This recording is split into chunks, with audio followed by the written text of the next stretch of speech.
Okay, so this is chapter 14 of Zodiac. Zodiac. Wednesday, July 10th, 1974. Takashi referred to two new Zodiac letters. He's not fooling anybody. No matter what his game is, there's no doubt in my mind about either one. I took them to a documents expert, and in less than 5 minutes he told me positively that they were in fact written by the Zodiac. He tried to slip letters and cards into the Chronicle without being detected. The new messages were hand-printed as always, but the spelling and punctuation were correct, and no new claims of victims were made.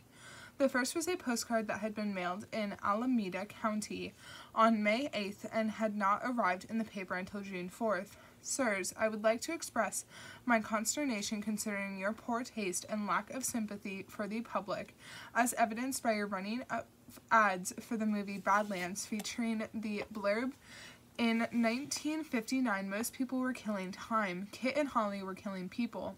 In light of recent events, this kind of murder glorification can not only be deplorable at best, not that glorification of violence was ever justifiable.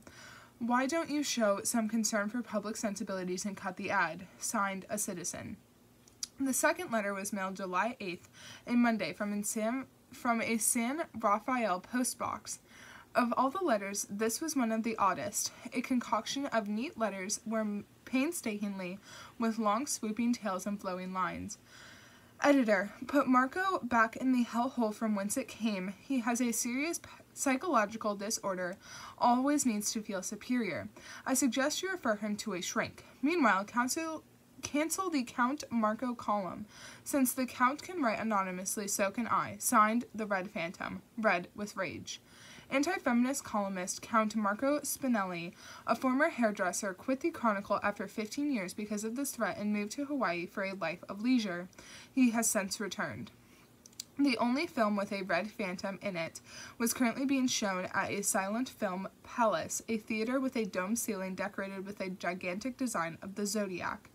This film was The Phantom of the Opera in 1924, starring Lon Chaney. SFPD still had not developed a major suspect in the case. Saturday, July 24th, 1976. Armstrong looked down at the body sprawled on the sidewalk on Van Ness, and suddenly all the grueling years of homicide work caught up with him. He quit homicide for good on the spot. The next day, he transferred to the Bunko Division. Sherwood Morrill said there was some friction or dispute with Takashi that has lasted to this day. Both men refused to discuss it, but basically it had been just one murder too many for the sensitive, intelligent Armstrong. In Valito, Sergeant Lynch told me, Armstrong seemed to me to just be worn out. He could never sit down and talk to you like this. You had to be walking someplace or going upstairs. The guy was just like ready to erupt. Thursday, July 29th, 1976.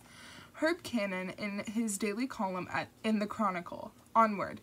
Homicide Inspector Dave Trenchcoat Takashi is the only SF cop now working on the Zodiac case. He heard last from the killer a couple of years ago when Zodiac criticized The Exorcist as a bad comedy, ending his note with his alleged score as a slayer. Me 37 SFPD 0. Maybe the Omen will smoke him out again. Now that Armstrong had transferred, Takashi was the only San Francisco detective working on one of the most baffling cases in the history of American crime. It's quite a challenge. I never let a day go by without remembering Zodiac. Now that I'm the only one working on it, said Takashi, it's gotten to be more personal. I've got 8 filing cabinet drawers filled with Zodiac data, including the names of more than 2,000 potential suspects. I don't know if I'll ever get the case solved, but I'm sure as hell trying. I feel he's out there. I feel he's going to surface. Takashi's health would suffer from the strain of following an endless maze in search of a pathological killer. Along the way, he would gather fame and the admiration of a great city and make many powerful and jealous enemies. Tuesday, May 31st, 1977. On March 3rd, the FBI had requested copies of all the Zodiac letters. Even in 1977, the Bureau was still poking about in the Zodiac case. The top psycholinguistics expert in the county, Dr. Murray S. Mirren, worked from 19 of the Zodiac letters, came to these conclusions about Zodiac in a secret Syracuse research Institute report. Zodiac has had some exposure to our training in elementary cryptography and is a Caucasian unmarried male in his 20s. He is no more than high school educated, reads little, is isolated, withdrawn, and unrelented in his habits, quiet and unprepossessing in disposition. Miriam felt the killer had good eyesight and was a discretionary illiterate, someone who prefers the passiveness of pictures, TV, and the movies, and does not even have a library of cheap pocketbooks. Zodiac, in Miriam's opinion, would have spent much of his time in movie houses specializing in sadomasochistic and occult exorcism, and was a borderline psychotic. His communications display the characteristic signs of magical thinking and narcissistic fatalism typical of the schizophrenic. Zodiac rather well fits the pattern of what might be called pseudo-reactive schizophrenia. Such individuals engage in their bizarre behavior as sort of a cover-up for their underlying and more hidden psychosis. They may be expected to display wide swings of emotion from intense euphoria to deepest depression. He lives a secret life of seclusion and presents to the world a mask of containment, pleasantness, and ordinariness. Miriam thought the December 1969 letter to Belly contained hints of the depression that frequently overtakes him. It is not entirely unlikely that in one of these virulent depressions, such individuals could commit suicide.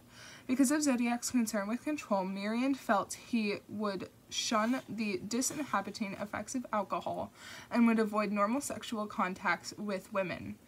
The moralism expressed in Zodiac's letter of 1974 contained no explicit threat, no braggadocio, and uses none of his identifying symbolism. The moralism expressed in that communication is consistent with motivation which could precede a suicide. There is an alternate interpretation of this progressive change in Zodiac. It is possible that the suicide he references is the symbolic death of Zodiac. The schizopathic personality eventually burns out as he ages.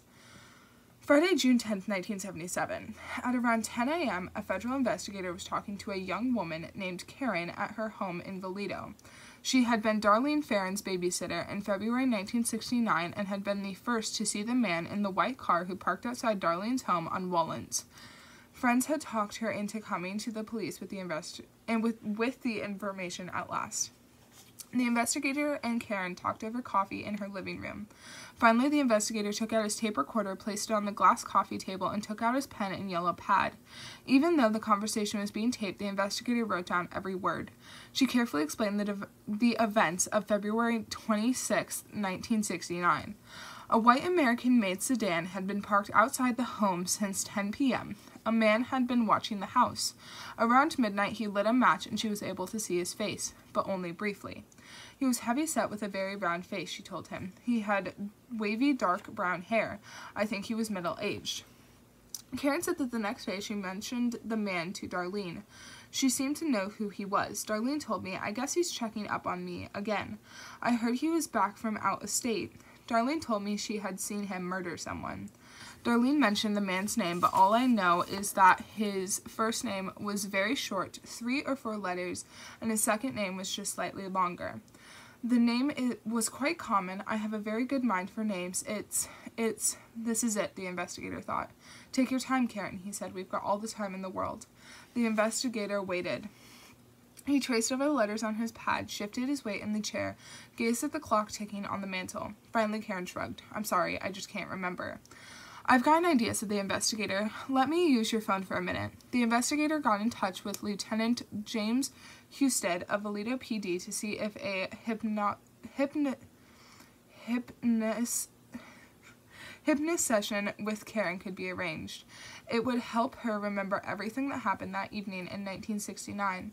Husted said that would be agreeable with him and that he would set it up soon. The investigator got Karen's permission for the session and drove slowly back to San Francisco. Wednesday, June 15, 1977. Lieutenant Husted contacted Lieutenant Larry Haynes of the Concord, California PD, who agreed to help with Karen. Haynes had been trained by the LAPD's Law Enforcement Hypnotic Institute. He said the number of years that had passed since the killing didn't matter. Thursday, June 16th, 1977. Karen met Husted at the Vallejo PD, and at 1 p.m. they met Haynes for the hypnotism session in Concord. The session was taped by both audio and video equipment. Lieutenant Haynes, after inducing a hypnotic trance, read Husted's report, explored certain areas of concern, particularly the discussion Karen had with Darlene Ferrin in regard to a person she said that she had once seen murder someone. From that particular questioning, Karen was able to recall a general description of the male in the vehicle. The name of the individual was not recalled, although she remembers clearly the conversation with Darlene, continued the report. She did relate that a phone was ringing.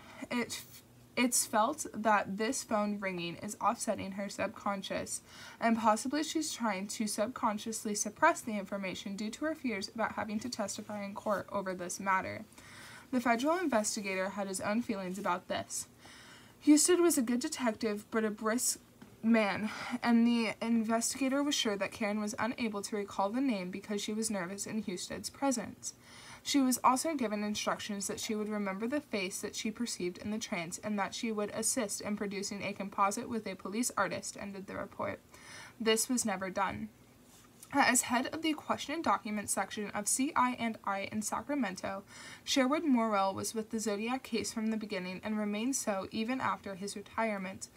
Morrell was the foremost handwriting expert in California, handling up to 100 cases a month.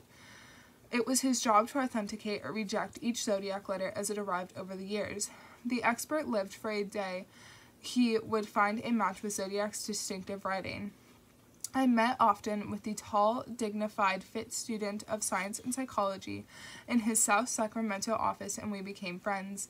After 39 years at the state's top handwriting examiner, he retired in December 1972.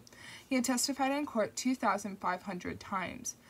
He was in on the Juan Corona, Angela Davis, and San Quentin 6 cases, but to him they all paled beside Zodiac. Do you think, I asked Morrell, that the cursive letter D's and checkmark R's are part of the Zodiac's real handwriting? I think so. He's been consistent. What about the unusual K? At first we thought that was consistent, but he got away from it. He made it 3 separate strokes instead of the more usual 2, said Morrell. I've heard that you said if you were standing next to Zodiac at the bank and he were filling out a deposit slip, you could recognize him. I really believe it. If he printed enough on the deposit slip, I think I'd spot him right away. I'd heard the paper size on the letters was 7.5 by 10, I said. 7.5 by 10 inches, said Morrell thoughtfully. That's an odd size. That doesn't make sense. 8 1/2 is the norm. I decided to check into that. The Riverside Zodiac letters were written on teletype paper. Was Zodiac unrolling the stationery like so many kitchen paper towels and then trimming it to size? There were rolls of teletype paper, TTS paper, used in the late 60s for pre-edited copies of newspapers. It is not made anymore.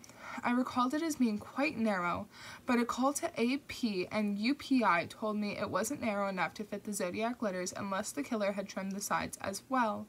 TTS paper would point once again to someone connected with a newspaper. I wondered if the Zodiac could be a printer utilizing odd sizes of leftover paper stock. I called several stationery stores, and they told me the letters had been written on a style of paper called monarch size. If I wanted some, I had to order a minimum of 500 sheets that they would cut out of the center of 500 sheets of regular size bond paper. The edges of the Zodiac letters were sharp, clean, and even, and had been cut by a machine at a store or a factory, and not by hand. But each of them was slightly different in size and varied as much as 1/8 of an inch in width or length.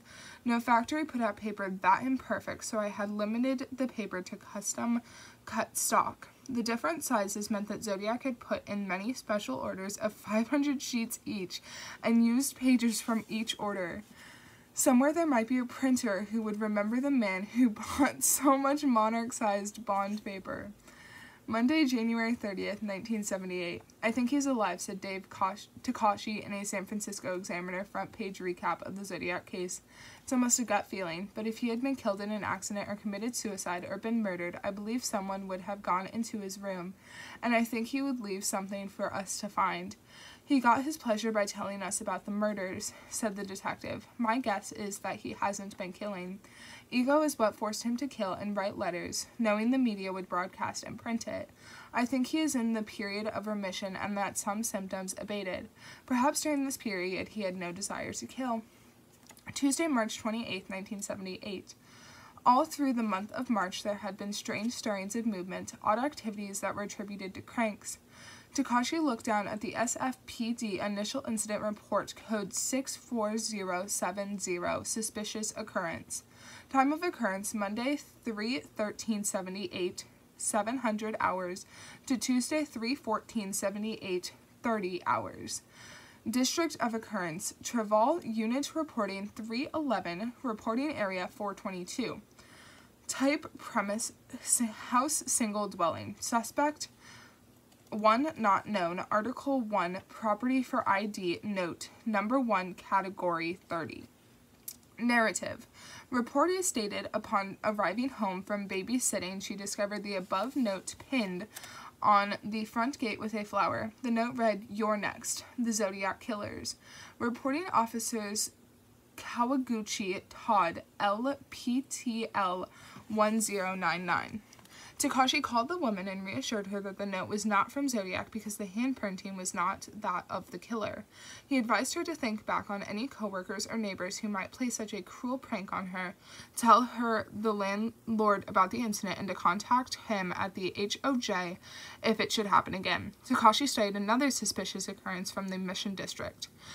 Time of occurrence, MNP 3/13/78, 2300 hours. Narrative. Reportee stated to officers that upon playing his phone message recorder this morning, the message was as follows. "This is the Zodiac. Tell the press that I am back in San Francisco." The reportee stated that he had no idea why the call came to him. He further stated that he has oftentimes received suspicious phone calls. He believes the calls are from juveniles. Even into April, the reports continued to pour in. Time of occurrence, Fry, 5/5/78, 700 hours. Location of occurrence, 600 Montgomery Street. Narrative. Officers Kelly and Simpson sent to the Transamerica building on a reported bomb threat. We were told that the San Mateo Police Department operator had received a call at approx 1700 hours from a male claiming to be the Zodiac. The caller stated that a bomb was in the Transamerica building and would detonate. Head of security informed me that he had previously been advised of threat. The building had been searched and found secure at 1730 hours. Continuing observation of all public areas since that time has revealed no suspected devices. Copy sent to Chief Office and Task Force. Takashi circled an ad for a performance of the Mikado on May 30th and sent it to me. I wondered if this ad might be noticed by Zodiac, since the Mikado hasn't played SF for almost 10 years, read the detective. We'll have to watch our mail during that time. The G&S production would be the current theater, 445 Jerry Street, only a few feet away from where Zodiac hailed Paul Stein's cab that foggy night so long ago. I attended all 4 performances of The Mikado, which was playing in tandem with 2 other G&S productions. Since the cast was British and had never played San Francisco before, I went primarily to scan the audience in search of any of the suspects. I saw none. I wondered if the return of the Lord High Executioner would elicit any sort of response from Zodiac. Tuesday, April 25th, 1978. "See Sergeant Ralph Wilson," said Captain Vince Murphy. "He'll help you out." I was in the sheriff's office just above the jail in Fairfield, California. Murphy was setting up an appointment for me to see the exact site of the Faraday and Jensen murders. Sergeant Wilson motioned me into his office. He had been 13 years with the sheriff's department and 4 with the Vallejo PD. He was a sturdy, craggy man who reminded me a great deal of the actor Ben Johnson. He radiated a kind of likable authority. He walked me out to his squad car. We drove down narrow 2-lane Lake Herman Road past black wood fence posts strung with barbed wire. Around each of the curves in the road were cows grazing and scrub and trees casting dappled shadows on the gravel. At night there would be no light at all. We pulled into a rocky clearing in front of a bent steel meshed fence that separated us from a rolling hill with 2 triple-decked high-tension towers and an observation building small in the distance. Sergeant Wilson reenacted for me exactly what had happened almost 10 years ago when David and Betty Lou parked in this dark and lonely place, exactly where Sergeant Wilson parked now.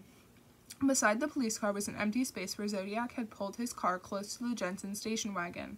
Wilson showed me exactly where David Faraday's body had fallen outside the right front door of the Rambler. Getting out my camera, I took 10 pictures of the death site. The sun seemed bright and there was a slight breeze. At 2 in the afternoon, the area was not threatening at all. Later, when I developed my pictures, the scene appeared overcast, dark clouds boiling up in the distance, and long black shadows on the ground. Wilson drove me to the Blue Rock Springs parking lot and showed me where Farron and Magoo were attacked on July 4th, 1969. Then he took me back to his office. I thanked the sergeant and drove back to San Francisco. Later that evening, as I was preparing to eat dinner and was jotting down some notes, I was startled to hear an excited announcer on Channel 2 talking about Zodiac. Good evening. After 4 years of self-imposed silence, the elusive, boastful killer known as Zodiac wrote a letter to the San Francisco Chronicle today. I got in my car and made the 10-minute drive to the Chronicle. The photo of the letter was being processed, and the art department and a banner headline pasted up. The headline read, "Zodiac and Silence, I am back with you."